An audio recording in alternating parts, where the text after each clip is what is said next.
Welcome to Tradespoon Live TV. My name is Vlad Karpel, and I'm the founder of Tradespoon. And to my left is a good friend of mine, Joey Cusack from MoneyBlock. Joe, how are you today? Nice, I'm Joey. That's good. Joey. I love it. I love it. How are you guys? Great. Good to see you, Vlad. So let's turn our attention to the first segment, Wall Street week ahead. I know last week we reached the critical level on SPY.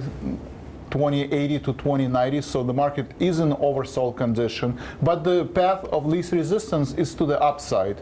You do have to pay attention to the volume. Volume last week was below the average on the stock market, and the news from Greece and FOMC meetings that are happening tomorrow might affect the market, and we might have a sell-off that, looking at SPY on a 2 standard deviation move, there is a high likelihood of that. So Joe, based on that information, what do you see in the Wall Street week ahead? You know what, it's funny, Vlad. Right now, just taking a look at the action that you talked about, I have the seasonality chart up, and we'll talk a little bit more about that. But the S&Ps have been basically kind of flat today and going into this week. Volatility is really not agreeing with your sentiments right now of a potential big drop-off.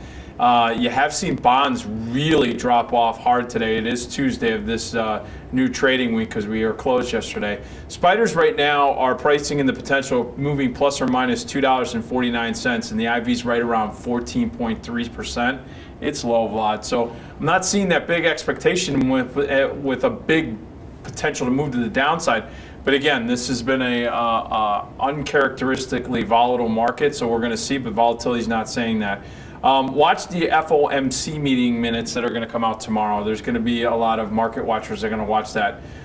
Then watch the housing data that's going to come out. XHB, which is the ETF that tracks housing, pricing in a potential of moving around 62 cents. Vol has been cheap on the front month on that ETF that tracks housing and housing construction. So watch that number closely, see if vol starts to pick up there.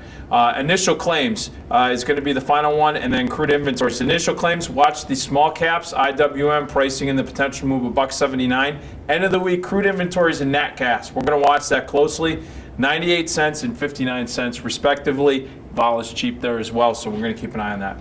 Thank you, Joe, for that insight for Wall Street week ahead. And again, you can find out more information if you visit www.tradespoon.com.